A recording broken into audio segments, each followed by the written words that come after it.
बंगाल थोड़ा सा tough task रहा है। बीजेपी ने बहुत कोशिश की, पिछली बार भी नहीं हो पाया। और अभी इलेक्शंस थोड़ा से करीबी हैं, बहुत दूर नहीं रह गए। वहाँ एक नया विवाद शुरू हुआ है बाबरी मस्जिद को लेकर के, और वहाँ के एक विधायक हैं हुमायूं कबीर, वो कह रहे हैं कि वो बाबरी मस्जिद 6 दिसंबर को बनाएंगे, और इसे लेकर के देश भर में विवाद शुरू हुआ है। साधु संत नाराज़ हैं। उमा भारती कह रही हैं कि फिर वही हाल होगा जो कि 6 दिसंबर को 1992 को हुआ था। आप इसे किस तरीके से देखते हैं, और बंगाल की सियासत में बाबरी अगर उतरती है तब फिर एनडीए के लिए कितनी चुनौती होगी?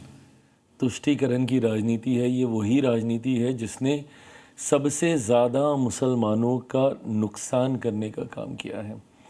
ये तथाकथित जो राजनीतिक दल और इनके नेता इस विवाद को राजनीतिक लाभ के लिए खड़ा करते हैं, मुझे लगता है कि इट्स हाई टाइम कि अब मुसलमान भी इस बात को समझें।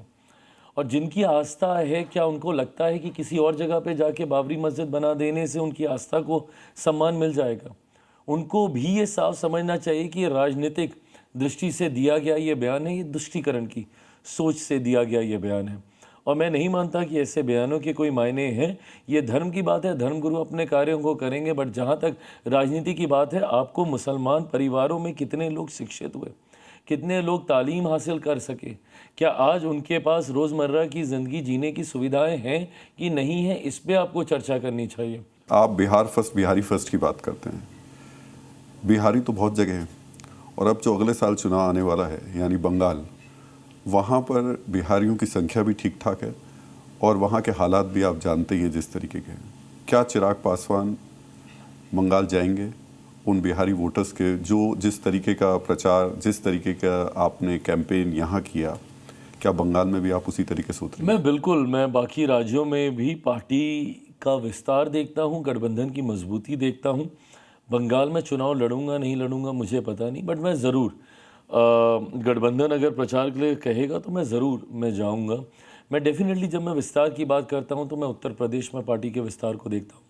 आज मुझे खुशी है कि पार्टी ना सिर्फ बिहार में हमारे 5 सांसद, हमारे 19 विधायक, बल्कि नागालैंड में हम लोग के 2 विधायक हैं, झारखंड में हम लोग का 1 विधायक, 1 सीट पर हम लोग चुनाव लड़े, 1 विधायक हम लोगों ने जीतने का काम किया।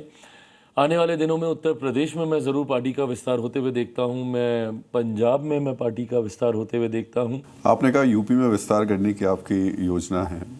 योगी आदित्यनाथ बिहार में भी आए थे और बहुत क्रेज़ भी उनका देखने को मिला था। इस इलेक्शन में आपने पहले तो बिहार में उनको किस तरीके से देखा, और अगर आप यूपी में जाते हैं तो एक तो वहाँ ठीक ठाक बीजेपी की स्थिति मजबूत है, योगी आदित्यनाथ की स्थिति मजबूत है। यहाँ 29 सीटें मिली, वहाँ लगता है आपको मिल पाएंगी सीटें? मुझे नहीं पता कि गठबंधन के भीतर क्या रहेगा, कैसा रहेगा, कितनी सीटें मिलेंगी, मेरी महत्वाकांक्षाएं कितनी हैं, कितनी सीटें मैं चाह रहा हूँ। अभी स्टेट यूनिट के साथ बैठ के हम लोग भी ये चर्चा करना बाकी है। बट मैं ज़रूर मानता हूँ कि गठबंधन को ताकत ज़रूर मिलेगी।